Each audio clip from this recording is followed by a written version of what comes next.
Inmaculada Madre del Divino Corazón Eucarístico de Jesús, milagrosamente dos ángeles me guiaron, me trajeron hasta aquí. Veo incansables los pasos, las almas que ascendiendo por el cerro se acercan más al cielo. Son lluvia entre los árboles, pendiendo los rosarios como gotas cristalinas de fe, perfumando aquel paisaje, un aroma dulce a rosas, enamoran los sentidos, no hay lugar para el olvido. Con María Livia, Madre, presurosa hasta mí, te revelas humilde, pequeña, celestial princesa.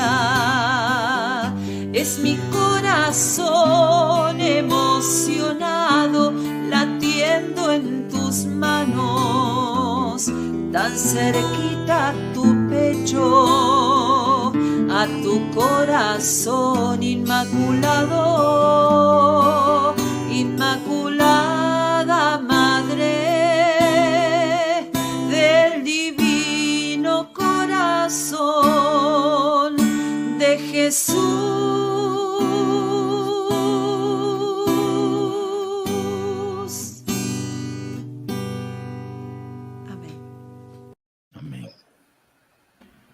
Muy buenas tardes a todos los amigos espectadores que nos están viendo por el YouTube. También cuando se emite por el Facebook, muy buenas tardes a todos los amigos de Fides Online de la Arquidiócesis de Santiago de Guayaquil. Hoy día tenemos una transmisión muy especial. Aquí estoy con mis amigos, licenciado Jimmy Carranza. Muy buenas tardes, licenciado Jimmy, ¿cómo le va? Y también tenemos el apologeta, conocido en el Facebook y el YouTube, muy famoso por las redes, Rodrigo Calvo. Muy buenas tardes. Buenas tardes, hermanos. Gracias por la invitación. Y el dueño de la idea de la transmisión del día de hoy y el dueño del proyecto, Rignam Mari, Santiago Suárez, desde Guayaquil también. Muy buenas tardes, Santiago. Saludos a todos, hermanos, y también a todos nuestros seguidores. Muy amable. Hermanos, estamos aquí para conversar un tema muy importante que es el sínodo camino a la sinodalidad. No muchos católicos entienden qué es el sínodo y qué es sinodalidad. También el término es muy moderno, entonces vamos a empezar con definiciones para definir dónde estamos y a dónde vamos. De primero vamos a Santiago porque él va a enseñarnos la idea de la transmisión y también él eligió el título, el sínodo camino a la sinodalidad. Entonces, ¿a qué se refiere, Santiago? Sí, yo quería hablar de este tema porque es un tema actualmente que no se entiende mucho, ¿no? En esta pequeña introducción, porque primero no se sabe lo que es el sínodo. Y bueno, la iglesia siempre ha tenido sínodos, pero básicamente, pues, fácil de definir porque eran como el sínodo de la familia y otros temas básicos, pero ahora es como un poco redundante al decir el sínodo de la sinodalidad. Entonces el día de hoy trataremos como de explicar qué significa realmente el sínodo de sinodalidades. Y bueno, y también porque mucha gente pues habla un poco sobre este nuevo caminar, este nuevo sínodo, y habla sobre el tema si la iglesia se va a abrir al mundo, si realmente ahora la mayoría va a tomar las decisiones por los demás, y entre otros temas. Yo quería definir la palabra sínodo, ¿no? Que es una palabra griega que quiere decir como caminar juntos. El Concilio Vaticano II siempre ha hablado como la iglesia como un pueblo peregrino que va caminando junto hacia la meta, ¿no? Y generalmente, pues, el sínodo se trata de más o menos entender si realmente estamos caminando juntos. O aparentemente parece que vamos caminando juntos, pero estamos excluyendo a ciertas minorías, a ciertas personas. Entonces, se trata de hacernos esa pregunta, ¿no? En la Lumen Gentium, pues se habla claramente del ser de la iglesia, ¿no? ¿Qué es la iglesia en su interior? Y hacernos esa pregunta, ¿qué es la iglesia? ¿Qué somos? ¿Hacia dónde vamos? Y esencialmente, pues, si alguno se siente excluido, pues también, pues, incluirlo en este caminar. Porque muchas veces cuando se habla de la iglesia, decimos, pues, hacemos esa como referencia que iglesia es igual a la jerarquía. Entonces decimos, el papa y los obispos y los sacerdotes son los que toman las decisiones y a nosotros nos toca obedecer. Pero hay esa canción que conocemos, pues, tú eres la iglesia, somos la iglesia, y de eso se trata, ¿no? De sentirnos iglesia, sentirnos parte de la iglesia. Nosotros somos realmente parte de este cuerpo místico. Y en estos sínodos, pues, se trata de responder esa pregunta, ¿no? ¿Qué es lo que el Espíritu Santo está inspirando al pueblo de Dios? A mí, a ti, a todos nosotros. ¿Qué nos está inspirando el Espíritu Santo y hacia dónde vamos? Especialmente eso como introducción, y para comenzar, no sé si el hermano Jimmy Carranza o Rodrigo quieran como agregar algo más. Sí, yo voy a Rodrigo ahora, porque Santiago habló de la autoridad o de la jerarquía de la iglesia. Quiero que el apologeta Rodrigo nos enseñe qué es la jerarquía de la iglesia, simplemente, de manera simple para el público. Bueno, la jerarquía está compuesta por todos aquellos hermanos en Cristo que son bautizados, pero que tienen una autoridad de tipo apostólico, y aquellos que también han recibido el sacerdocio por imposición de las manos. Entonces, son aquellos que componen, digamos, la parte dirigente de la iglesia, aquellos que nos gobiernan, que nos guían, todo el tiempo a nivel espiritual, aquellos que nos explican la palabra de Dios, y pues bueno, en la jerarquía podemos encontrar en primer lugar al Papa, ¿sí? Como máximo jerarca de la Iglesia Católica.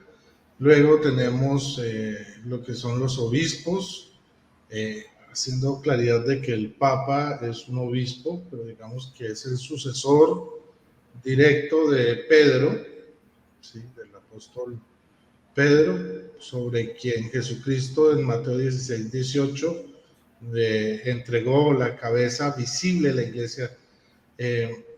Pedro es la cabeza visible de esta jerarquía de la iglesia, y Jesucristo es la cabeza invisible.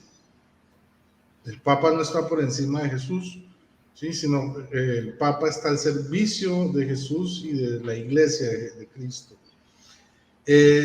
Los obispos pues están junto con el Papa, acompañándolos. Algunos de ellos pues tienen el título de arzobispos cuando ejercen su obispado digamos, en extensiones de terreno más grandes que la de los obispos. Pues tenemos cardenales que ya son a nivel regiones completas que están bajo su autoridad, y pues también en cierta medida ahí ya tenemos los sacerdotes o presbíteros que también participan del sacerdocio, aunque no de una manera plena.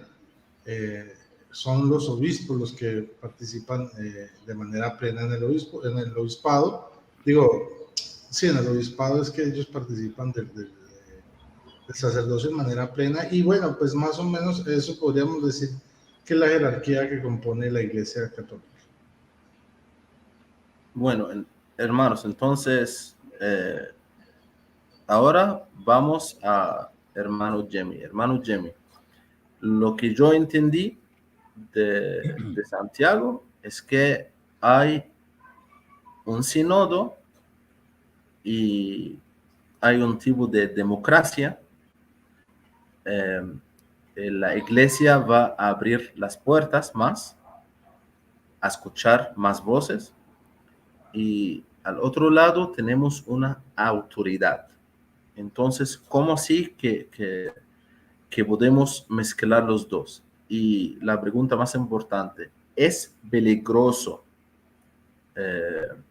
aplicar la democracia en la iglesia, en el sentido de que si la mayoría de los obispos en el sínodo toman una decisión que no es correcta, pero la democracia dice, la democracia es de la mayoría, pues? Entonces, ¿cómo así que podemos confiar las decisiones del sínodo? A ver, primero establezcamos un poco los conceptos, ¿no? Democracia viene del griego demos kratos, poder por el pueblo, ¿no? Es el poder el que ejerce el pueblo, el pueblo, perdón, es el que ejerce el poder o el gobierno. Y en el caso de la jerarquía, es un modo de organización escalafonada de menor a mayor rango, dependiendo en el nivel de subordinación, la importancia. Decía Rodrigo que incluía la jerarquía, aunque no implica solo la jerarquía, porque implicamos todos en la iglesia, desde la persona más simple y humilde en la iglesia hasta Jesucristo, que es la cabeza. El Papa sería la cabeza visible de Cristo en esa jerarquía, ¿no? Eso quiere decir que el modo operativo de la jerarquía va desde la cabeza hasta los subordinados que somos nosotros, pasando por el Papa, los obispos, los sacerdotes y llegando hasta nosotros. En el caso de la democracia, el cono se invierte. El cono se invierte porque quienes gobiernan son el demos, el pueblo. Son ellos los que tienen la decisión, la última palabra. Pero en la jerarquía, quien tiene la última palabra es Cristo. Y se manifiesta a través del Papa, los obispos en conjunto y toda la iglesia en pleno. Ahora bien, si esto lo trasladamos al sínodo, pensemos que el sínodo no es un concepto nuevo, es un concepto antiquísimo. De hecho, aparece ya desde el capítulo 15 del libro de los Hechos de los Apóstoles con el sínodo de Jerusalén o el concilio de Jerusalén, ya que sínodo y concilio son sinónimos. Son una reunión eclesial que, como bien decía Santiago, significa un caminar juntos. Pero es bien interesante que en este caminar juntos, pese a que el Espíritu está iluminando la iglesia, no todo está plenamente entendido. La inteligencia se tiene que ir abriendo a las nuevas realidades que están acatando o llegando a la iglesia misma, ya que la iglesia es una realidad presente en un mundo cambiante. El mundo no es estático, el mundo es cambiante, cambian los conceptos, cambian las ideas, cambian los modos. Y la iglesia, hay cosas que no las puede cambiar. La doctrina, la revelación no se cambia, pero hay elementos de forma que sí se pueden ir adaptando a esos cambios, que son los que los obispos van definiendo con los sínodos o con los concilios, así también llamados, para irse adaptando a esas nuevas realidades. Por ejemplo, en el primer concilio, en el primer sínodo, el de Jerusalén, ¿Qué sucedía? Cuando los apóstoles San Pablo y Bernabé empezaron a evangelizar a los paganos, esto era muy bueno, pero también trajo controversia. ¿Cuál era la controversia? Que los cristianos judíos querían mantener el esquema de obediencia y sujeción a la ley mosaica para alcanzar la salvación. Entonces querían que los nuevos cristianos venidos del paganismo también se circuncidaran. ¿Estamos? Entonces había que establecer si era o no era necesario. Entonces lo que hicieron fue definir que la salvación era por gracia de Cristo, no por el cumplimiento de la ley per se. Y por tanto se definió en el concilio que ya no era necesario circuncidarse, que esas cosas quedaban superadas, los modos judíos o algunas prácticas judías quedaban superadas. Y si desde ahí nos trasladamos hasta nuestras épocas, hasta nuestra fecha, nos estamos enfrentando a un nuevo sínodo, a un nuevo concilio, donde existen una serie de situaciones controversiales que se están dando y que la iglesia necesita abrirse a la escucha de esas controversias para tomar postura. Ahora, esa postura no obedece a la decisión de la mayoría. No porque la mayoría dice que es blanco, vamos a decir que es blanco siendo negro. No sé si me estoy dando a entender. ¿Sí? No porque todos dicen, es que es blanco siendo negro, pues la iglesia va a decir, está bien, va a ser blanco, aunque sea negro. No, la iglesia va a mantenerse en su posición, pero sí se abre a la escucha de esas voces para que, a la luz del Espíritu, que se manifieste en la comunidad del pueblo. Así es la manifestación más clara y definida del Espíritu Santo, en la común unidad del pueblo, se va a dar una posición definida y definitiva de ahí en adelante posinodal. Entonces, no es que nos estamos abriendo democráticamente a lo que el pueblo dice y que cuando el pueblo manda y diga, o como se dice aquella frase muy estereotipada en los mundos políticos, la Vox Populi es la Vox Dei, la voz del pueblo es la voz de Dios. No, en la iglesia eso no funciona. ¿De acuerdo? Nosotros no elegimos al Papa por votaciones democráticas, estamos. No elegimos al párroco por votaciones democráticas, no elegimos a los cardenales, todo viene desde arriba. Ahora, el Papa lo que va a hacer para contrarrestar ciertos aspectos que a lo mejor vamos a hablar más adelante, entre ellos señalaba Santiago el autoritarismo, se abre a la escucha. ¿Qué tenemos que decir los laicos? ¿Qué tienen que decir los países? ¿Qué tienen que decir las culturas? Para adaptar nuestro accionar, nuestra estrategia evangelizadora a estos nuevos mundos, ¿sí me explico? A esta nueva realidad. Entonces voy a Rodrigo para preguntarle, ¿la Iglesia Católica con el camino sinodal puede perder su identidad? No, para nada, porque primero que todo, la iglesia es de Cristo, Cristo es Dios. Por otro lado, Jesucristo como tal dejó unas cabezas visibles, bueno, principalmente Pedro, y son hombres guiados por el Espíritu Santo, así como sucedió en Hechos capítulo 15.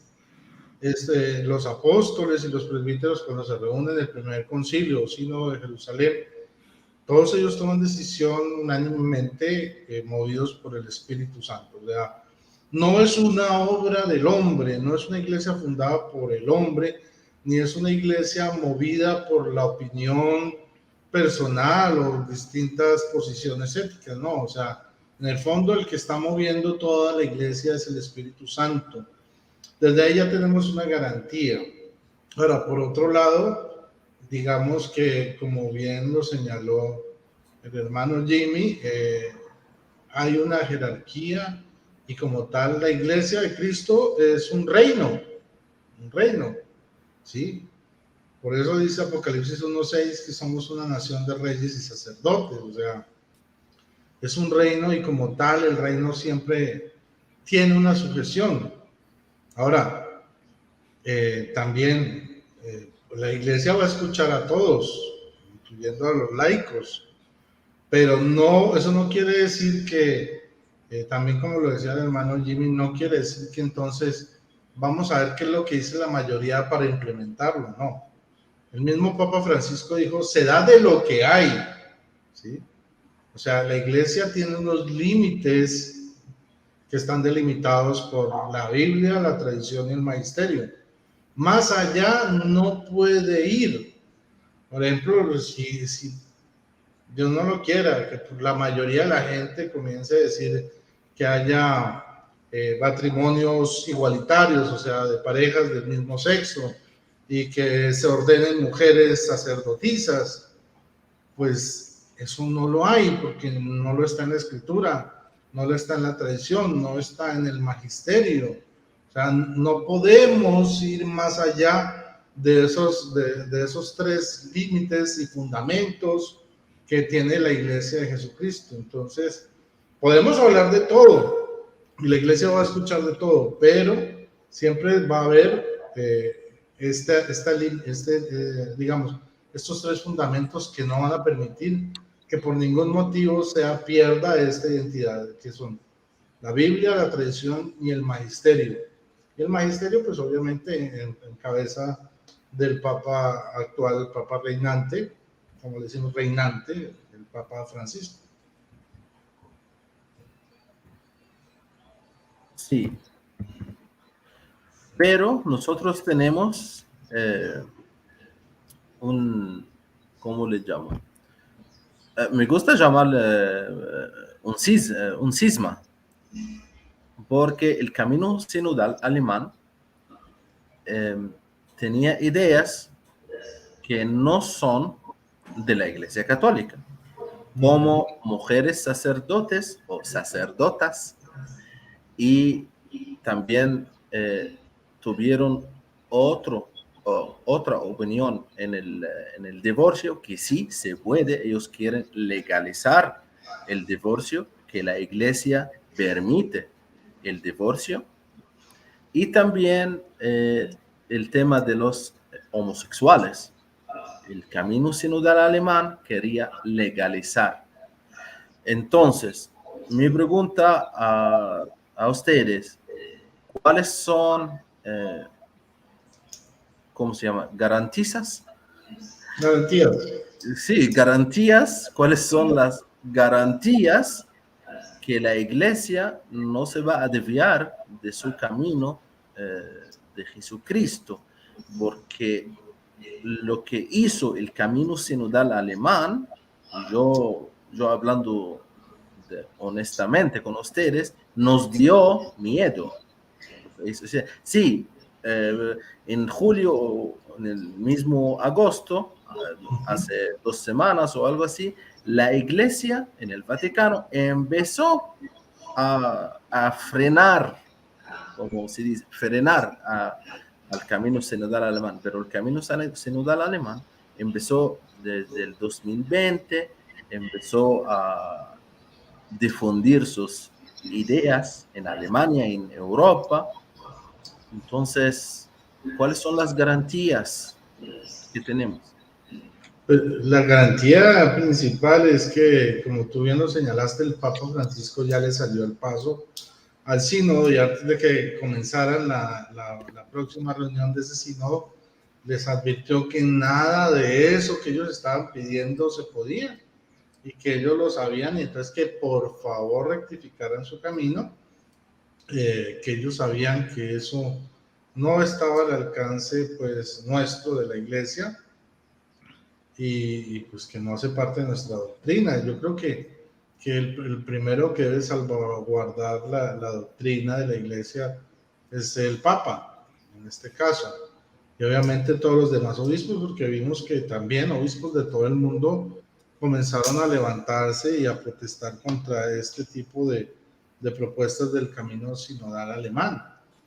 Y a los alemanes no les gustó, bueno, no a los alemanes, digamos, a la facción, ¿sí?, de la jerarquía alemana que estaba en esta posición ultramodernista, progresista, ¿ya? Porque también hay una facción conservadora dentro de la iglesia alemana, pues que no está de acuerdo con nada de los disparates que ellos han propuesto pues en este sínodo. Entonces, pero ya están advertidos y no pueden actuar fuera de esto. Ahora, si ellos se separarán una parte, la parte de los que son ultramodernistas, pero no la parte que es conservadora y que está apoyando totalmente la fidelidad a la iglesia y el no cambio pues de doctrinas, porque la doctrina no se puede cambiar, los dogmas no se pueden cambiar, son inamovibles. O sea,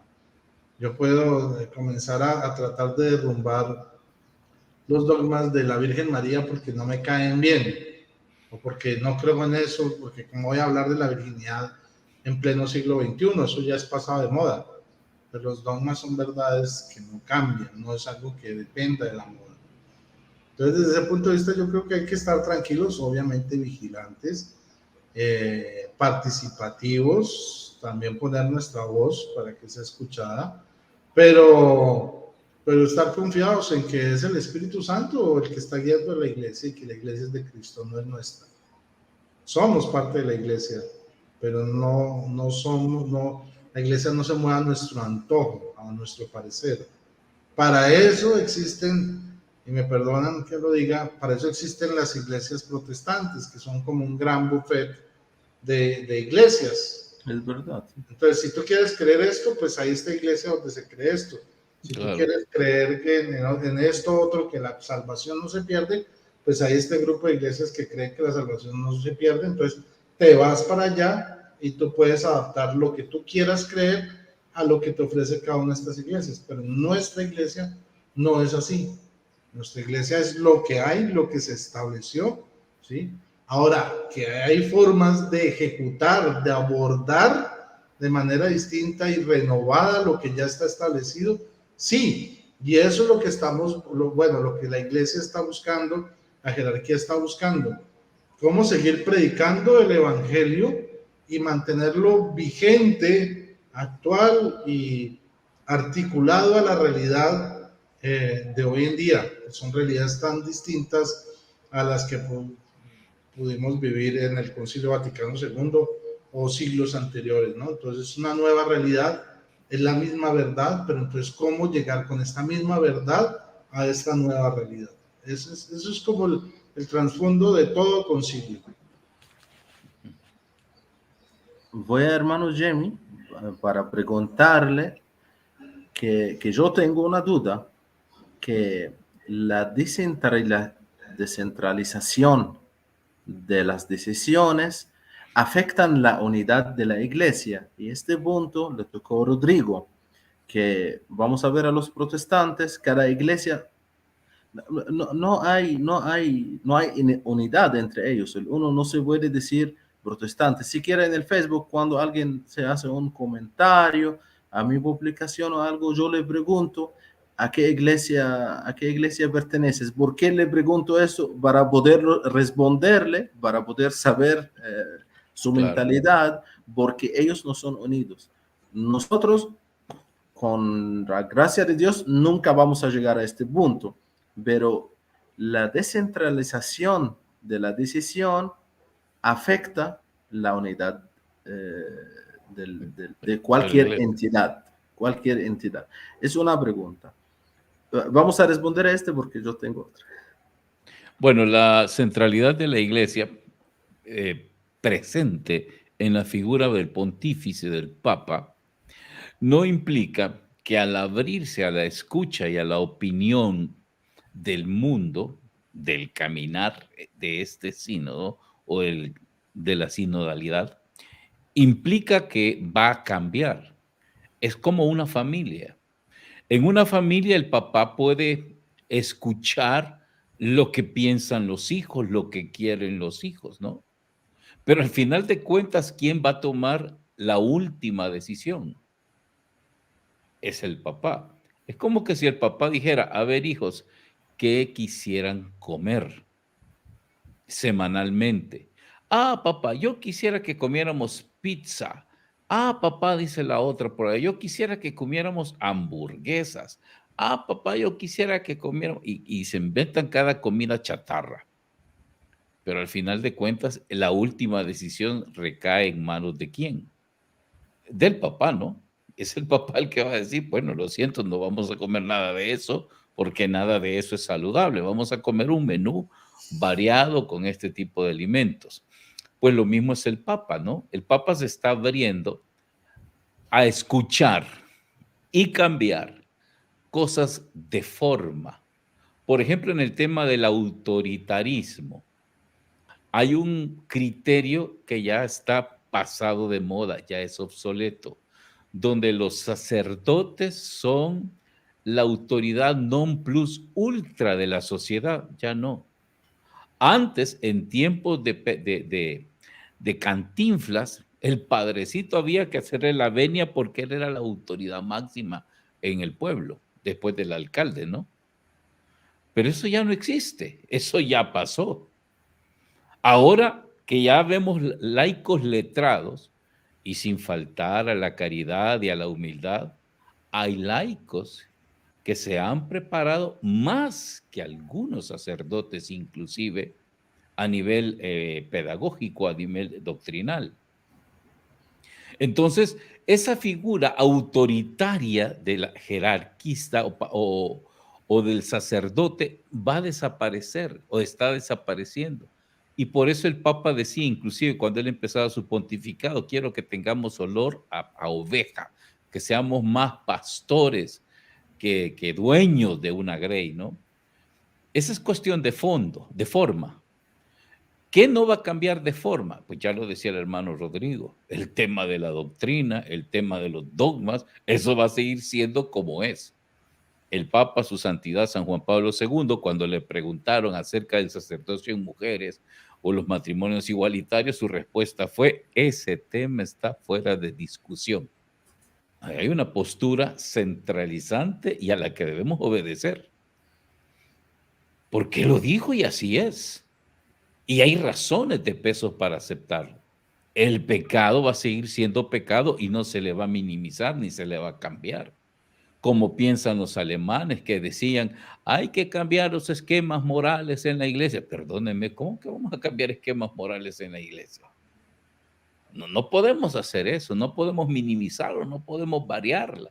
Para eso tenemos clara lo que es la moral fundamental y la moral especial basada en los 10 mandamientos.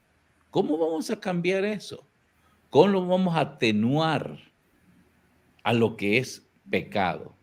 Sí se pueden hacer aclaraciones sobre conceptos que antes a lo mejor no estaban muy claros. Te pongo un ejemplo. Antes se hablaba del famoso limbo. Cuando le preguntaban a un padre, padre, disculpe usted, ¿y los niños que se mueren sin bautizarse, a dónde van? El padrecito, en tiempos de mi abuelita, respondía al limbo. Y mi abuelita decía, ok, amén, hasta ahí quedaba. Pero ahora para nosotros, que nos diga un padre que un niño que muere sin el sacramento del bautizo se muere, se va al limbo, ya no es una respuesta valedera. Necesitamos más respuesta, una respuesta más de peso que nos convenza. Es aquí donde el Papa y la Iglesia se abre a la escucha. Ok, ¿y ahora cómo vamos a responder a esa pregunta? Estoy usando un ejemplo, no es que van a responder a esa pregunta, me explico. ¿Sí? ¿Cómo vamos a responder a esa pregunta? ¿Cómo vamos a responder a las inquietudes de la comunidad LGTBI? Porque ya es una realidad subyacente y existente que no la podemos obviar, porque el sínodo, uno de los temas que va a tocar es el tema de la inclusión, del cual el padre Nelson Medina decía que es una palabra que no le gusta porque está siendo un poco manipulada de mala manera, ¿no? Pero hay que hablar de eso. ¿Cómo vamos a incluir a esta gente? Hace 50 años, hablar de los matrimonios en segundas nupcias, había que desgarrarse las vestiduras para hablar de esos matrimonios. Pero ahora ya hay comunidades de matrimonios vueltos a casar. Ya las hay. Ya están incluidos. Ahora hay que incluir a estas personas con esta orientación que, como el catecismo dice, muchas veces de origen desconocido. Entonces el Papa y la Iglesia va a escuchar las opiniones, a ver qué dice la gente, qué dice el mundo, qué dicen los católicos sobre esto, qué piensan los conocedores del tema, qué aportan. Entonces la centralidad, y amado, no está en peligro, no está en peligro. Escuchar no pone en peligro la autonomía y la autoridad, ni la investidura que tiene el Santo Padre, no la pone en peligro. Todos, bueno, para terminar esta pequeña intervención, ¿quién fue el que dio más aporte para los cambios de forma en el Concilio de Jerusalén? Pablo. Pero ¿quién era Pablo a la par de Pedro? Pedro fue al que el mismo Jesús le dijo: sobre ti edificaré mi iglesia. Pero a Pablo Jesús le dijo que lo iba a hacer apóstol y todo en una revelación. ¿Y a quién le consta? Lo creemos porque lo dijo Lucas, ¿no? Y a Lucas se lo dijo San Pablo. Pero en cambio a Pedro, todos los apóstoles lo oyeron. Cuando el mismo Jesús le dijo: tú eres sobre quien edifico la iglesia. Entonces, en el Concilio de Jerusalén, les pregunto a los tres, ¿quién tenía jerárquicamente más autoridad? Pedro. Pero ¿quién puso el dedo en la llaga? Pablo. ¿Cambió la autoridad de Pedro eso que Pablo hizo? No. Pedro siguió siendo Pedro, el referente de la iglesia. Lo siguió siendo hasta que murió, y luego vino San Anacleto, San Lino, no me acuerdo cómo va la sucesión. Y no, pero nunca Sisto Cornelio. Y ahí exacto. Pero nunca estuvo Pablo. Nunca siguió Pablo. Bueno, lamentablemente murió, ¿verdad? Pero nunca siguió Pablo. Pues, o sea, Pedro siempre fue al frente, ¿no? Hasta que murió. No sé si respondo a tu pregunta, amado. Sí, es una respuesta muy buena, y lo que yo quiero confirmar, y también para decir al pueblo católico, que la unidad de liderazgo en la iglesia está preservada. La unidad de liderazgo. Sí. Eso ni dudarlo. Hay una promesa, la promesa de Jesús. Las puertas del infierno no prevalecerán contra la iglesia. Y la iglesia ha sido atacada a lo largo de los siglos. Y te das cuenta que sigue siendo atacada con faltas y errores del siglo antepasado. Sigue la gente diciendo: sí, cuando la Inquisición. Hombre, estamos en el siglo XXI y siguen hablando de la Inquisición. ¿De acuerdo? Cuando todavía éramos salvajes. Cuando ni leer sabían los reyes. Por eso tenían a los escribanos. Siguen atacándonos con eso, con la Inquisición. Y como que los protestantes y originales no hicieron Inquisición. Claro que la hicieron. La verdad era peor. Y eran peor que las que se hizo en la Iglesia Católica. Como que si Enrique VIII era una dulce palomita. Calvino. Que mató a Miguel Servet, el descubridor del sistema circulatorio del cuerpo humano. Lo mandó quemar que porque abrió un cuerpo humano para investigar el sistema circulatorio y que eso era una herejía. La mandó quemar. Ah, no, pero hay que desgarrarse la vestidura porque metieron preso a Galileo Galilei. Sí, a ese Inventan sí. cosas, hay cosas que hay, bueno, ya eso es otro tema, pero mucha gente habla cosas de la Inquisición que realmente nunca sucedieron y la volvieron más salvaje de lo que realmente fue. Leyendo así. Pero sí, y pues obviamente los hombres dentro de la iglesia cometen errores, ¿sí? Y hay pecados dentro de esos hombres, que incluso han habido papas que han cometido pecados, pero la iglesia es santa porque su fundador es santo. O Exacto. sea, si no, pues ya la iglesia hubiera dejado de existir hace mucho tiempo. Y la Santiago. siguen atacando. Sí. Claro. Quiero decir algo a Santiago, que tenemos en la comunidad católica, en el pueblo católico, un movimiento que le llama a sí mismo el movimiento tradicionalista. Y los tradicionalistas católicos hablan de que el Papa Francisco está haciendo cambios que no deben ser en la iglesia. Y uno de estos cambios, abrir la iglesia más a las filosofías del mundo. Ahora, y voy a decirte lo que ellos dicen, porque estoy muy pegado a los grupos católicos y protestantes en el Facebook. Ellos hablan así, que el Papa Francisco está abriendo las puertas a las filosofías del mundo para que invaden a la iglesia, para que invaden a la mentalidad católica. ¿Qué piensas tú?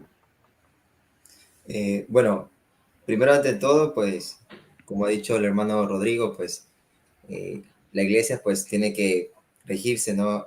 Lo que dice la Sagrada Escritura. En el derecho canónico, en el numeral 747, se habla sobre el depósito de la fe. Así. Y en sí, pues, la iglesia es la encargada, pues, de cuidar, de no transgredir, de no cambiar el depósito de la fe. O sea, realmente, pues, conocemos lo que es el Antiguo Testamento, el Nuevo Testamento, ¿no? Y bueno, los mandamientos. En general, pues, no se puede cambiar las leyes divinas. Podemos, de cierta manera, conversar sobre ciertos aspectos de la estructura de la iglesia, tal vez de algunos temas controversiales de la iglesia, pero sobre el tema del depósito de la fe, la misma Biblia dirá, pues, que no se puede ni siquiera añadir, ¿no? Ni quitar nada de lo que está en las Sagradas Escrituras. Y bueno, y la iglesia también sigue lo que es el tema de la tradición, ¿no? Y bueno, el tema de los padres de la iglesia y el tema del magisterio de la iglesia, que son las enseñanzas de los papas y especialmente algunos obispos, ¿no? Cuando hablan en tema de doctrina y en tema de costumbre, ¿no? El tema del Papa, con su tema de la infalibilidad del Papa, que es infalible, se entiende, no infalible en ciertos comentarios que a veces hacen en la televisión, donde le preguntan quién es el mejor equipo del mundo, y dice San Lorenzo. En eso la infalibilidad del Papa no tiene nada que ver, ¿no? Sabemos que el Boca Juniors es mejor que San Lorenzo, pero habla de infalibilidad en materia de fe, ¿no? Y en materia de lo que es de las costumbres, o sea, las leyes en general dentro de la iglesia. Y vemos que en esa parte, pues, eso no se puede cambiar absolutamente nada. O sea, eso es algo totalmente, como dirá, pues, cielo y tierra pasará, más la palabra de Jesús, la palabra de Dios no pasará. O sea, eso es perdurable, eso no puede cambiar. Lo que sea, cuando se habla del sínodo, ya hemos hablado, por ejemplo, la iglesia no es democrática. O sea, la iglesia no es como diciendo, como acaba de decir el licenciado Jimmy Carranza, la democracia es como a veces como que la mayoría decide por la mayoría, el voto de la mayoría es la decisión total. O sea, la iglesia siempre ha sido jerárquica O sea, conocemos con la jerarquía de la iglesia, pero hay que entender la jerarquía, porque no es una jerarquía tipo de monarquía, sino que es una jerarquía que Jesús dijo, pues el primero sea el último de todos, ¿no? El que sea No el es más... dictatorial. Exacto. No es como autoritaria, como hemos hablado del tema del autoritarismo, de que el primero, que el que quiera ser el primero sea el siervo de todo, el servicial, el que sirva en la iglesia. Por eso que muchas veces se habla de una pirámide invertida, ¿no? Donde una pirámide hacia abajo, ¿no? Porque el mismo Papa Francisco ha dicho, yo soy el siervo de los siervos. Y en el tema del sínodo, lo que se trata de evitar es el autoritarismo, la indiferencia y el tema, como usted habla, de la polarización, o sea, esos extremos de decir, ¿no? Como a veces como dice que una izquierda de derecha, una iglesia de derecha, una iglesia de izquierda, o que la iglesia es tradicionalista, o lo que se trata es de como, el Papa Francisco lo dirá así, el arte de saber escuchar y reflexionar y hablar, porque hay ciertos temas que se han tocado en el Concilio Vaticano II que todavía no está claro. Y lo que se trata es que juntos, todo el pueblo de Dios, ¿no? Comience como a dar como un comentario, una reflexión. Se trata de ir escuchando la voz del Espíritu Santo, pero para eso hay que aprender a escuchar y no juzgar. Porque una de las preguntas que se hace es quién participa en el sínodo. Y es todos, incluso personas de otras religiones, personas que no son de la Iglesia Católica, personas, aquí hablamos incluso de personas incluso que tienen otras orientaciones sexuales, etcétera, pueden participar en el sínodo y dar comentarios respecto a algunos temas. Pero eso no quiere decir, como acabamos de decir, que la Iglesia va a obedecer lo que diga la mayoría. Pero sí tenemos que aprender a escuchar sin juzgar, a escuchar, porque también el tema de las minorías, como entra aquí, lo que son el tema de los inmigrantes, lo que sufren los inmigrantes, o a veces, muchas veces, el clericalismo, porque muchos de los abusos de los sacerdotes a los niños ha sido culpa del clericalismo, de que no podemos denunciar a la autoridad porque tenemos miedo, porque no nos van a hacer caso, y es como despertar ese como a veces hemos visto, ¿no? Hemos apagado esa ilusión de ir creciendo como iglesia, y es despertar esa ilusión a todos los laicos, que nosotros también somos parte de la Iglesia Católica, que nuestro comentario, nuestra opinión, nuestra reflexión también es importante. Y a veces vemos que dentro de los interlocutores de Jesús, nos preguntamos quién eran los interlocutores de Jesús. Muchas veces era el pueblo, los pecadores, las prostitutas, los cobradores de impuestos, los ciegos, los cojos, los sordos mudos. Era el pueblo, los interlocutores que recibían el mensaje de Jesús. Y muchas veces no eran las grandes élites, como vemos, los grandes líderes, ¿no? Sino que, pero claro, hay una cosa muy importante del sínodo, que el sínodo no es como menospreciar las autoridades ni la jerarquía. El Señor ha elegido autoridades, el Señor ha elegido apóstoles. ¿Ya? Lo que se trata del sínodo es que las autoridades de la iglesia, los apóstoles, junto al pueblo, vayan como aprendiendo a escuchar la voz de Dios, el eco de esa voz, ¿no? Que se manifiesta, como sabemos, ¿no? Se manifiesta la voz de Dios, no solamente en los sacerdotes, sino en toda la iglesia. Y hay que aprender a escuchar, entendiendo, ¿no? Que el sínodo no es solamente un evento más, ¿no? Sino que realmente vamos juntos, toda la iglesia, en esta peregrinación, con nuestros altibajos, incluso con nuestros pecados, aprendiendo, ¿no? Aprendiendo a caminar, a ir juntos. Y por eso se llama sínodo, camino a la sinodalidad. Porque como sabemos, sínodo es ir juntos, aprender a caminar, ir caminando, y sinodalidad es como algo, como un sinónimo. Pero es que nos hacemos esa pregunta, si realmente estamos caminando juntos, sino que hay que aprender a caminar juntos. Y eso es como el sínodo, camino a la sinodalidad. O sea, realmente no es como muchos dicen, como piensan, ¿no? Que la iglesia se va a adaptar al mundo, que la iglesia va a cambiar su esencia, nada que ver. La esencia se va a mantener. Lo que sí, muchas veces San Juan Crisóstomo dirá, ¿no?, que sínodo es sinónimo de iglesia. Realmente lo estamos aprendiendo a ser iglesias, siendo iglesia realmente, con esto del sínodo, porque estamos realmente aprendiendo que nadie se sienta excluido, ¿sí? Que nadie, porque a veces tenemos a excluir a los más jóvenes, a los más, a excluir a las mujeres, a excluir a los niños. O sea, realmente todos como iglesia pues queremos que esa voz se escuche y queremos saber qué es lo que estamos haciendo mal, porque también dentro de la Iglesia Católica el Papa Juan Pablo II y actualmente el Papa Francisco han pedido perdón por los errores que se han cometido dentro de la iglesia. Y también se trata de eso, ¿no? Saber qué estamos haciendo mal y qué hemos hecho mal para poder rectificar. Y juntos, todos, pues vamos a llegar pues a responder a esas preguntas. Yo quería como aportar algo frente al asunto de los tradicionalistas, el tradicionalismo, que se llaman a sí mismos de tal forma. Es tan peligrosa las teologías modernistas como las posiciones tradicionalistas. ¿En qué sentido?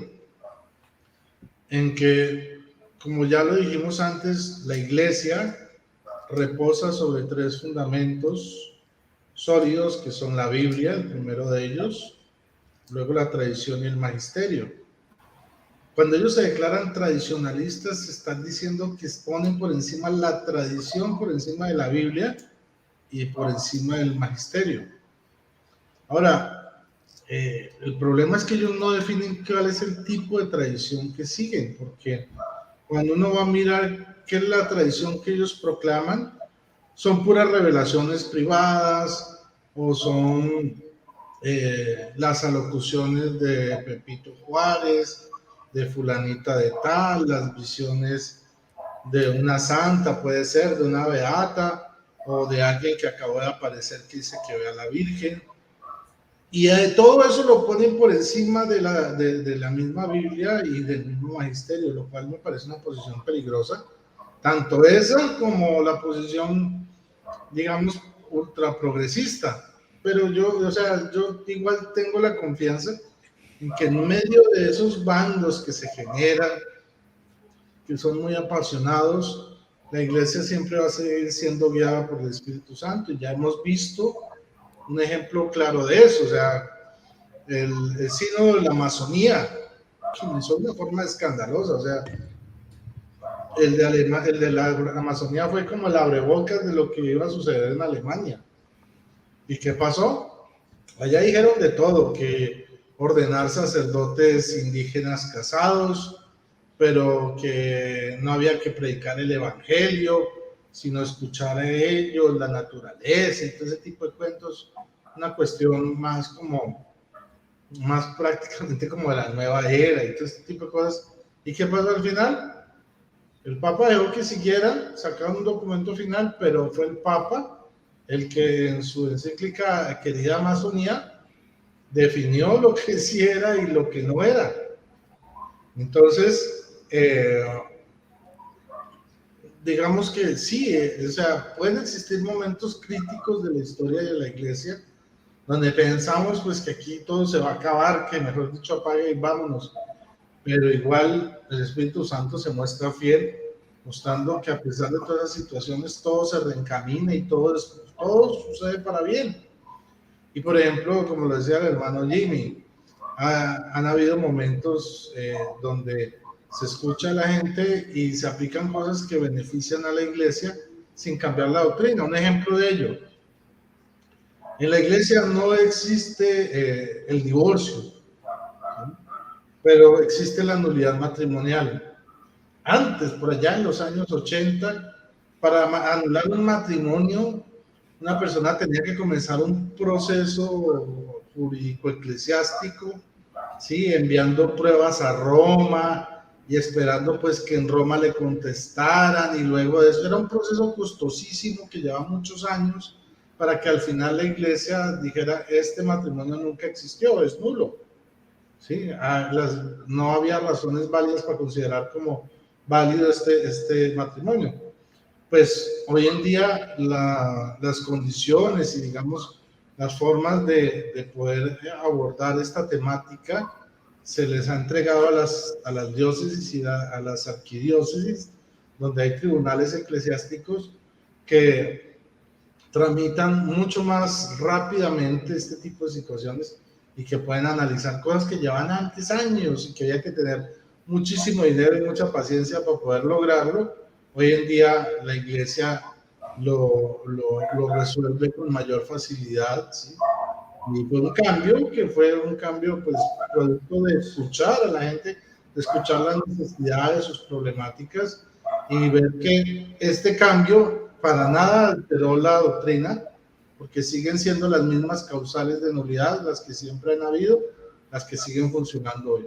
Simplemente que se trasladó de la centralidad, de la centralización en el Vaticano, de estos asuntos, se descentralizó y se puso en manos de las diócesis y las arquidiócesis, que lo hacen de manera efectiva. Entonces, vemos cómo hay cambios para bien sin necesidad de tocar la doctrina ni nada de esto. Eso era... Sí, voy a hermano Carranza para preguntarle. Nosotros sabemos que cualquier líder en el mundo es vulnerable a presiones políticas, es para todos. Entonces, estoy siguiendo en la línea tradicionalista para llevar sus preguntas para que tengamos respuestas. Bueno, si dicen que el Papa Francisco con más apertura de la iglesia, o él hace más apertura de la iglesia porque hay presiones políticas en este camino. Bueno, mira, hay que tomar en cuenta dos cosas. La iglesia, aparte de ser una institución eclesiástica, apolítica, también es un Estado. Sí. Y como Estado está presente en todos los países del mundo de manera diplomática, ¿no?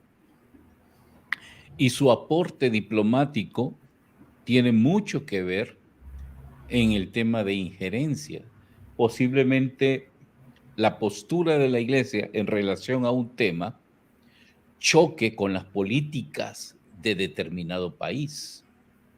Imagínate las posturas antiabortistas o pro vida de la iglesia choquen con las posturas del presidente Joe Biden, que es pro aborto. Cualquier cosa que pueda decir el Papa de manera oficial de Estados Unidos en ese tema puede ser considerado una injerencia política. Siendo católico, Joe Biden. Siendo católico. Porque aquí estamos viendo desde el plano político. Si el Papa como tal menciona que condena a Joe Biden por ser abortista, Joe Biden podría tomarlo como una actitud política de injerencista. No sé si me estoy dando a entender. Sí, en claro. Cuanto que el Papa es jefe de Estado, no lo va a tomar como que mi padrecito me está regañando. Lo va a tomar como que el presidente del Estado Vaticano se está metiendo en las políticas las políticas proabortistas de Estados Unidos. Y eso es delicado, eso es peligroso. Es peligroso. Entonces, cualquier otra postura política de un país en viceversa hacia el Vaticano también puede ser considerada delicada. Por ejemplo, alguien me preguntaba hace poco por qué el Papa no se pronunciaba en contra de Venezuela, de Nicaragua, que ahorita están en esta situación política delicada. Es por lo mismo, porque cualquier postura pontificia podría ser considerada una postura de injerencia diplomática o política. Entonces, podría ser que el presidente de estos países terminara por expulsar a la Iglesia Católica, y sería peor, ¿no? A la Iglesia Católica de sus tierras, como hizo en su ocasión Fidel Castro, porque lo primero que hizo fue expulsar a la Iglesia Católica. Gracias a las acciones diplomáticas del Papa Juan Pablo II, Cuba se abrió a la Iglesia y fue lo que el Papa le dijo a Fidel Castro. Así como si Fidel Castro se abre a la Iglesia, pues que la Iglesia se abra, el mundo se va a abrir a Fidel Castro, le decía en su primera visita. Entonces, en el tema sinodal también hay un cúmulo de temas políticos. Por ejemplo, la agenda LGTBI, más que una agenda de tipo gremial y problema social, es un problema de tipo político. De tipo político. Por eso tiene tanta fuerza y vale más políticamente hablando que los niños con hambre en el mundo. Hoy el mundo habla más de que debemos de tener cuidado para no decir él o ella, sino ese o eso, que los niños con hambre en el África, por ejemplo. Hay que estar más con cuidado con eso. Pero nadie quiere hablar de los niños con hambre. Nadie quiere hablar de los inmigrantes. Hablemos más de los pobrecitos, marginados de la sociedad, de la comunidad esta.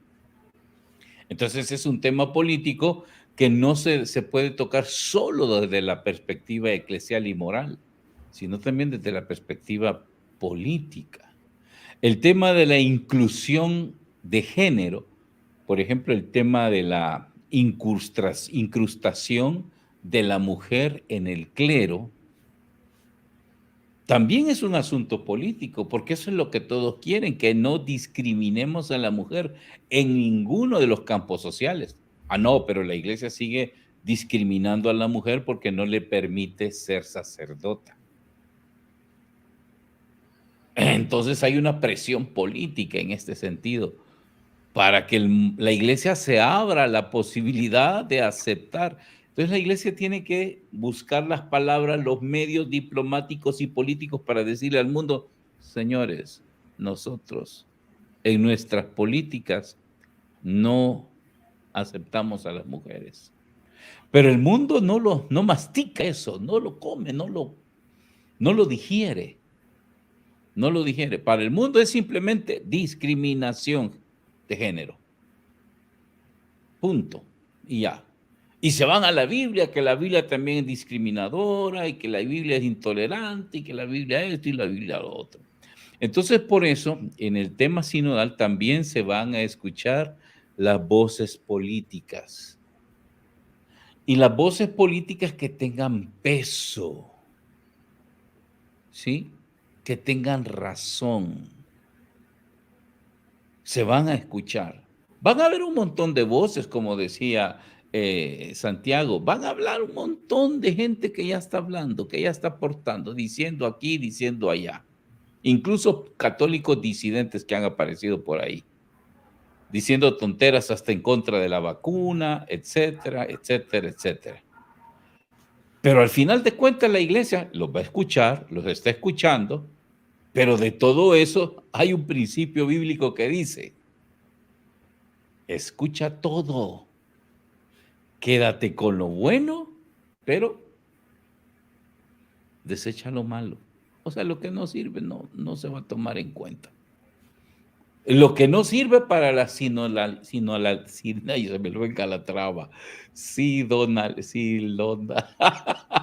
Ayúdame. Sinodalidad. Abajo está. Sinodalidad. Eso, lo que no sirva para la sinodalidad no va a ser utilizado. ¿Y qué es la sinodalidad? Vamos caminando juntos. ¿Y cómo vamos a hacer para seguir caminando juntos? ¿Sí? Para seguir caminando juntos. De eso se trata. Por eso estamos escuchando esas voces. Y de todas esas voces vamos a sacar, aún aquellas que son políticas, lo que apremia, lo que es bueno, lo que es beneficioso. Porque de todos los saberes hay que sacar cosas buenas. ¿Qué tal si la iglesia se hubiera cerrado a los saberes científicos? No podía la iglesia cerrarse al saber científico. Entonces no puede cerrarse la iglesia al saber político. Sino que hubiera aportado la iglesia a través del Rerum Novarum, a través de de todo el compendio de doctrina social, que hay una serie de temáticas muy políticas en estos documentos. Sí, entonces voy a Santiago si tiene un comentario, unas preguntas. Comentario. Tal Hablando vez. de la inclusión, Santiago, hablando de la inclusión, yo quiero entender, y también, claro, todos los espectadores van a querer a entender hasta qué nivel será la, la descentralización de la decisión en la iglesia. ¿Hasta qué nivel? Sí, sabemos que como todo concilio y sínodo, bueno, son sinónimos la palabra concilio y sínodo. La diferencia es pues que el concilio pues se remite más como a una reunión de obispos en cierto lugar para tocar un tema, y es algo mucho más, un tema mucho más desarrollado, a diferencia de los otros sínodos que hemos visto que eran temas más generales, ¿no? Como el sínodo de la familia, que fue a nivel mundial, o también el sínodo a nivel de las regiones, como el sínodo de la Amazonía, ¿no? Que fue a nivel regional, territorial, como de la Amazonía, ¿ya? Pero vemos que en general, pues, como un sínodo o un concilio, pues, tiene como, la idea básica es como la reunión de personas para tratar un tema y sacar una conclusión final. Pero sabemos que la iglesia, pues al final, el último que tiene la decisión final es el Papa. O sea, ni siquiera los obispos no pueden actuar de manera autónoma sin el Papa, sino que al final el Papa es el que toma la decisión final, porque hemos visto que en el Sínodo de la Amazonía, al igual que ahora mismo en el Sínodo, también se habló sobre el tema de la ordenación sacerdotal, pues, de hombres casados. Entonces, pero al final el Papa escuchó, el Papa pues opinó y tomó como su decisión final, ¿no? Entonces vemos que igualmente eso es como es la esencia de los sínodos, y eso no se va a cambiar. El tema es que se va a escuchar a ciertos grupos, minorías de la sociedad. Bueno, a veces como el tema de la inclusión, conocer la inclusión se piensa que solamente es a los grupos LGBTI, pero a veces como en inclusión pues también entran un sinnúmero de personas, ¿no? Como discapacitadas, como también hemos visto como personas divorciadas, vueltas a casar, ¿no? O tal vez también sacerdotes que salieron de su ministerio, ¿no? Se retiraron, se fueron, ¿no? Y tantos otros temas, tantas otras problemáticas dentro de la iglesia. Yo considero también que una de las problemáticas es como a veces la falta de protagonismo de los laicos, ¿no? Como que al laico se lo quiere como también como apartar, como y hay mucho como el tema de que solamente los sacerdotes, porque hubo una gran época dentro de la iglesia, ¿no? Que solamente los sacerdotes eran los encargados de la predicación, los encargados del ministerio de la palabra, ¿no? En la época de Martín Lutero, pues fue también una de las causas de que la iglesia se dividió, ¿no? Que también Martín Lutero pues causó esa división como diciendo como que la iglesia era muy autoritaria, ¿no? Y bueno, se trata como de simplemente como de evitar, ¿no? Ese silencio, ¿no? Porque a veces el silencio, ¿no? Como se conoce como el silencio de distancia, ¿no? Como el que al final como que yo no opino, no digo nada, pero muchas veces tengo alguna herida dentro, en interior, en ese silencio, y lo único que me hace a veces como alejarme alejarme de la iglesia. Por un gran tiempo, como dijo el hermano Jimmy, el tema de los matrimonios, ¿no? Las segundas nupcias, era un tema muy polémico. Incluso recuerdo que el Papa Francisco, ¿no? en, en muchos de sus mensajes, ¿no? Como que se malinterpretaba lo que se decía, con el tema de la comunión y a las personas como que vivían esta situación, ¿no? De las segundas nupcias, etcétera, etcétera, etcétera, pero era como mal interpretado, ¿no? Porque se trataba de personas que vivían esta situación, pero no vivían en una situación de pecado, ¿no? Sino que trataban de vivir, pues, separados y cosas así, ¿ya? En estado de gracia, ¿no? Pero bueno, había mucha polémica y actualmente hay mucha polémica también con el tema del sínodo, del camino a la sinodalidad, ¿no? Entonces vemos que se habla de muchas cosas, ¿no? Que la iglesia ya va a cambiar su mentalidad. De cierta manera tenemos que cambiar de mentalidad, porque si hemos visto que la iglesia católica, a pesar de que mantenemos esa esencia y mantenemos su identidad misionera y etcétera, ¿ya? Pero han habido como, dentro de estos 2000 años, ¿no? Ha habido un cambio en muchas de nuestra mentalidad. Y necesitamos un cambio de mentalidad, ¿no? Que sea que el Espíritu Santo que inicie ese cambio, para luego ir también cambiando parte de algunas estructuras. Porque a veces como que hay una parte de la iglesia que se queda en el pasado, ¿no? Y decimos que no, es que en el pasado todo era mejor, en el pasado se hacían bien las cosas. Y tenemos como a veces un miedo al cambio y vemos que pensamos que todo lo que es cambio está mal. Pero si vemos como en la época de Jesucristo, o sea, Jesucristo de cierta manera, cuando Él vino, pues vino también a dar una reforma. ¿Ya? Y si no fueran que los apóstoles escucharon al Espíritu Santo, ¿no? Realmente nos hubiéramos mantenido, ¿no? En la iglesia todavía, una iglesia judío-cristiana. Pero vemos que igual el mismo Espíritu Santo que se manifestó en los apóstoles, en la antigüedad, en la iglesia primitiva, se manifiesta ahora.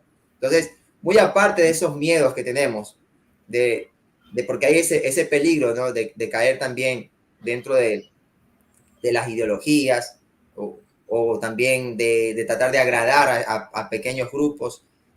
Muy por encima de esos miedos, tiene que haber esa seguridad que el Espíritu Santo, pues, será el que va a hablar, que el Espíritu Santo será el que se va a manifestar con fuerza, ¿no? Que será realmente esa voz de Dios que va a gritar, ¿no? en su pueblo. Y el Papa, que es, como hemos visto, que es el primado, es la piedra, ¿no? Que realmente es realmente la cabeza de la iglesia, ¿no? Y que es realmente donde actúa, ¿no?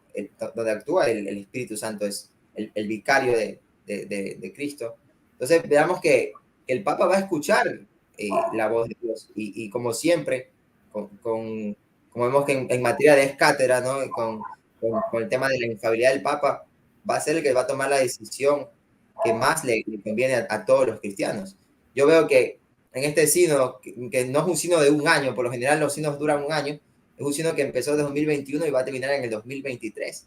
Y tiene como característica principal muchos temas, pero principalmente el tema de la sinodalidad, que es el aprender a caminar juntos, que los métodos que se van a aplicar, ¿no? Incluso los temas y muchas otras cosas, es un sínodo que va como, que está en apertura, que va a medida que vamos caminando, vamos aprendiendo, ¿no? Cómo tenemos que ser iglesia y vamos a tocar algunos temas y también vamos a aprender cómo se van a ir abriendo algunos métodos, algunos procedimientos. Especialmente, pues, son preguntas que se van a hacer a ciertos como sectores de la iglesia, ¿no? Y esas preguntas, pues, se llevarán a las conferencias episcopales, las respuestas, y luego también al Vaticano, pues, y sobre esos temas, pues, se va a sacar unas conclusiones y el Papa, pues, al final, pues, va a aplicar, porque es verdad que el sínodo Camino a la Nacionalidad es un sínodo que traerá sorpresas, que es algo innovador, que realmente tiene un objetivo un poco ambicioso, porque habla sobre el saber escuchar, el saber dialogar, y sobre todo también el estar abierto a los cambios. Rodrigo, hablando de sorpresas, como dice Santiago, se puede que veamos la sorpresa de cismas.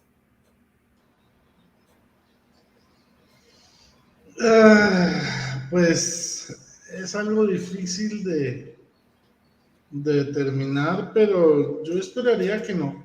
Yo no creo que para que suceda algún tipo de cisma, porque como ya hemos visto, ya han habido situaciones como la del Sínodo de la Amazonía, donde también Yo se hablo hablaba yo hablo de cismas porque la iglesia alemana era a punto de cisma.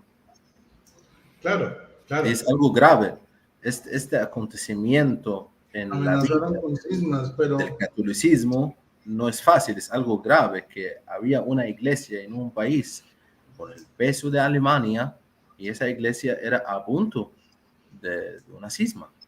sí, pero digamos que, ¿por qué no considero que en Alemania pueda haber cisma? Porque el sector que está diciendo esto, que está amenazando con cisma, es un sector ultra progresista, sí, pero es un sector minoritario, ¿ok?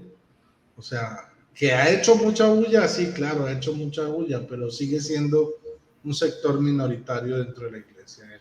Y no creo que sean capaces de arrastrar tras de sí un grupo representativo de creyentes. O sea, no, yo no le vería como ningún peligro a ese respecto en cuanto que pueda haber un cisma producto, por lo menos producto del camino digamos, del sínodo de la sinodalidad, no.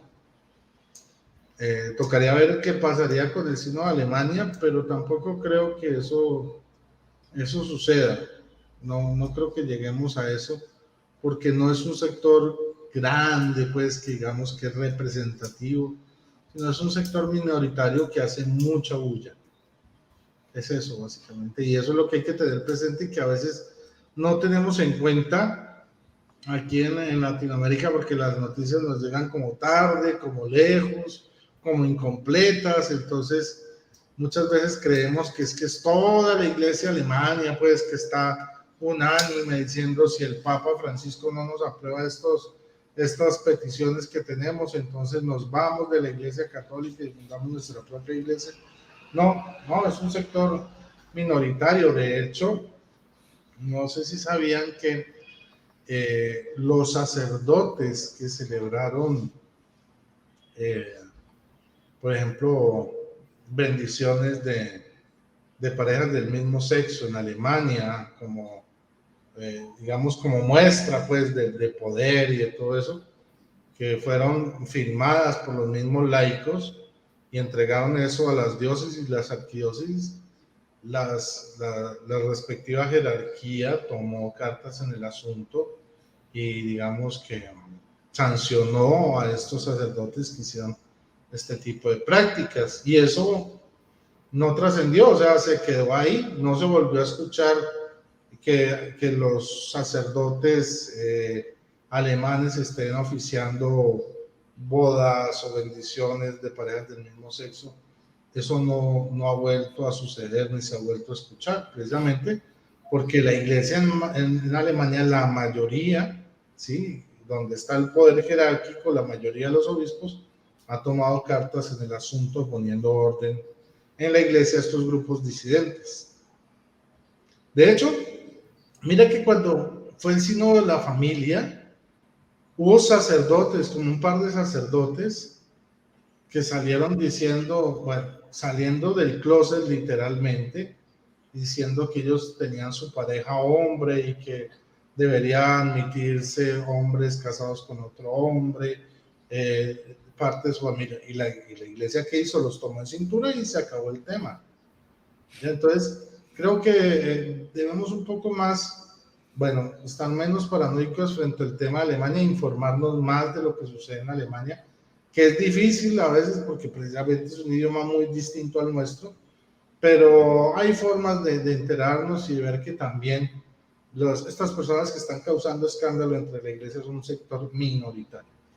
Entonces no hay como peligro desde mi punto de vista de que haya un cisma. Excelente. Entonces, Rodrigo está optimista del Sínodo Camino, y también Santiago, y también hermano Carranza. Ahora, hermano Carranza, antes de cerrar el programa, queremos escuchar un comentario final de usted. Bueno, primero que nada, agradecerles a ustedes haberme invitado, haber tomado en cuenta este servidor.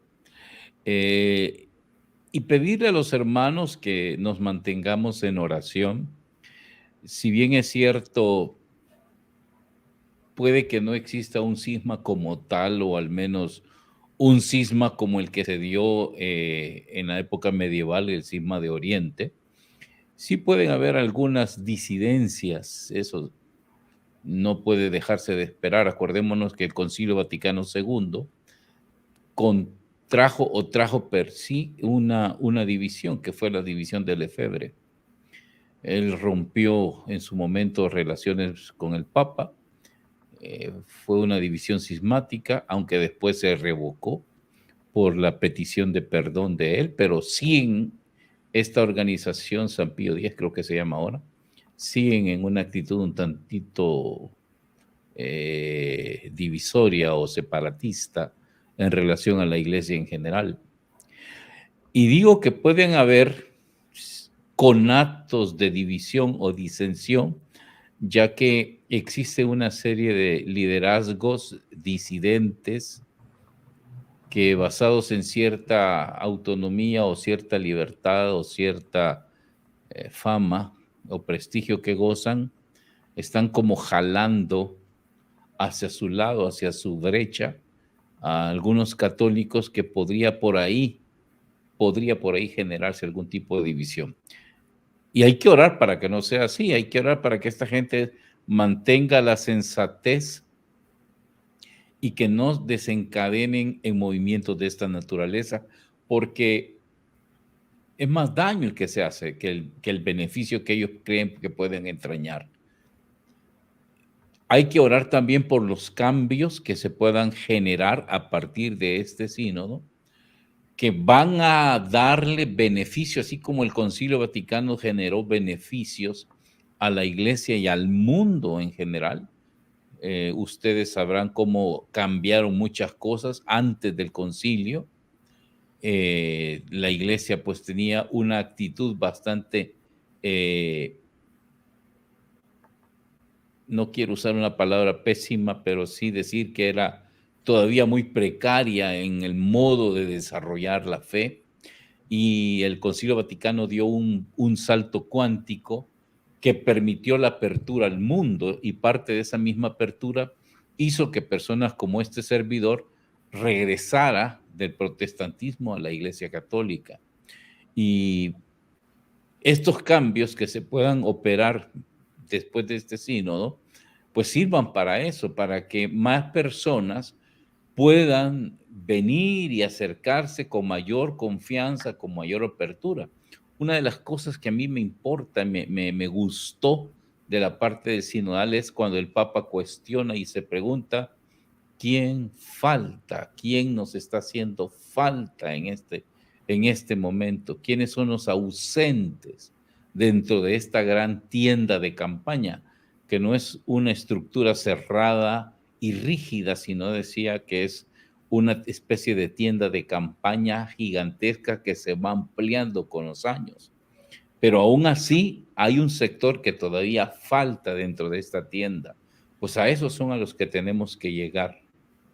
Y justo ahora estoy trabajando en un proyecto en mi apostolado relacionado con la vida virtual, que es ese nuevo mundo en el que nos estamos metiendo, que hace 20 años, hace 10 años, ni siquiera lo pensábamos. No pensábamos ni siquiera en evangelizar comunitariamente a través de las redes. Ahora ya es una posibilidad, ya es una necesidad. Y así se van a abrir otras necesidades que la iglesia con este sínodo se va a tener que abrir y dar una respuesta anticipada para ver venir esos cambios. Y decía, por ejemplo, el padre Nelson Medina en una reflexión sobre el sínodo, decía que esta es como la inteligencia de la iglesia ante la invitación que tenía el Papa San Juan Pablo II con la Tercio Milenio Inuente, que nos hablaba de la preparación a este tercer milenio. Y con este sínodo, pues ya nos estamos preparando en serio, pues ya estamos a un cuarto de los próximos 100 años, casi 25 años pasaron ya de la entrada a este siglo, pues algo tenemos ya de qué hablar, algo tenemos ya de qué precisar.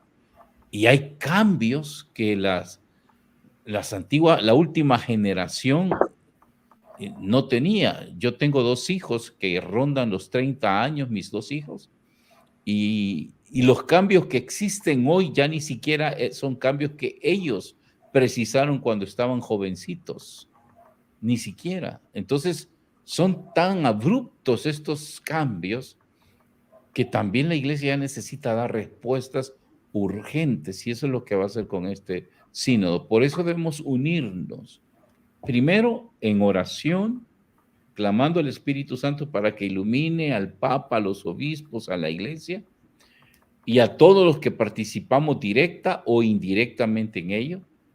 Y segundo, que ilumine nuestra razón para que nuestros aportes sean sustanciales y objetivos, no nacidos del egoísmo o del sectarismo o de mi individualismo, sino de un colectivismo que lleve a mejorar verdaderamente la sinodalidad a la que nos estamos encaminando.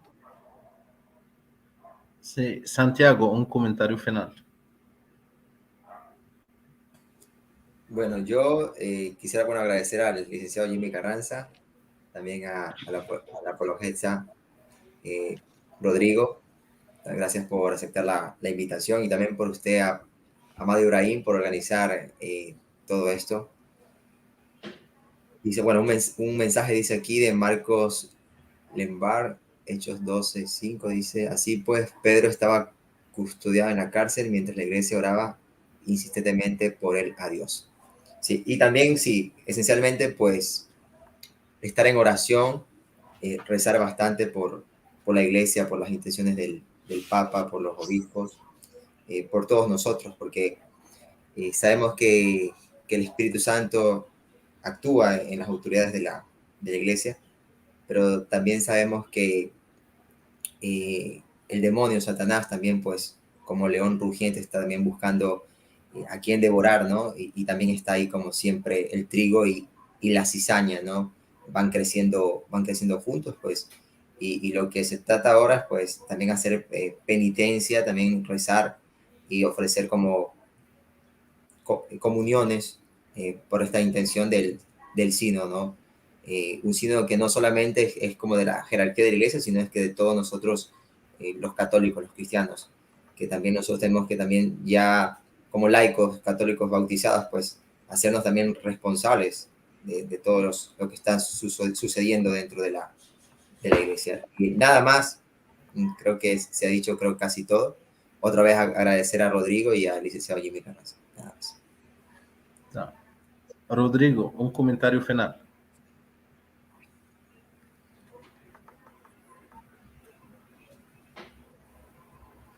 El micrófono. Agradecer a Santiago por la invitación, a ti, Amado, por la moderación del video, sí, al hermano Jimmy, pues, por sus grandes aportes. Y bueno, nosotros no debemos, es una invitación a no pensar que este sínodo de la sinodalidad es el acabose, el fin, el reino del anarquismo, pues, sobre la iglesia, donde Satanás va a tomar el control, o mejor dicho, pues, aquí apague y vámonos. No. Esta es una oportunidad de oro para que el mundo conozca a la iglesia. Es una oportunidad de oro para evangelizar a todos aquellos que quieren aportar algo en la iglesia y que no pertenecen a ella, incluso reevangelizarnos nosotros mismos comenzar a ver el Evangelio de formas distintas y renovadas. Entonces, no lo veamos como el fin del mundo, el fin de la iglesia, la entronización de Satanás, nada de eso, sino veámoslo como una oportunidad donde la iglesia abre sus entrañas, su corazón, para que todo el mundo la pueda ver y la conocerla, amarla, ¿sí? Enamorarse de ella y entender por qué enseña lo que enseña y en realidad qué es lo que enseña la iglesia. Porque muchas personas de las que odian a la iglesia católica no odian lo que enseña la iglesia o cree la iglesia, sino lo que odian es lo que ellos creen que la iglesia enseña y practica. Tienen imágenes deformadas, ¿sí? Alteradas de lo que explica, enseña y cree la iglesia. Y no saben muchas veces las razones por las cuales lo creen. Entonces, esta es una oportunidad de oro para invitar a los no creyentes o cristianos que no pertenecen a la iglesia católica o incluso de otras religiones, o gente inclusive hasta ateos, a que vengan y conozcan las entrañas de la misma iglesia católica, para que puedan darse cuenta de primera mano lo que en realidad es y no es, y cuál es el evangelio que nosotros predicamos. Por otro lado, señalar que este mes, en agosto, se acaba ya la primera etapa, son 3 etapas del sínodo de la sinodalidad. Se termina en este mes la primera etapa, que es la etapa diocesana y arquidiocesana, se acaba, y comienza la etapa continental a partir de septiembre. Entonces, con los insumos que se han recogido durante todo este tiempo, aquellos que no han participado, pues urgirlos a que participen, a que pongan su aporte antes de que se termine de cerrar a final de mes esta etapa. Quedan apenas que unos 7, 10 días prácticamente.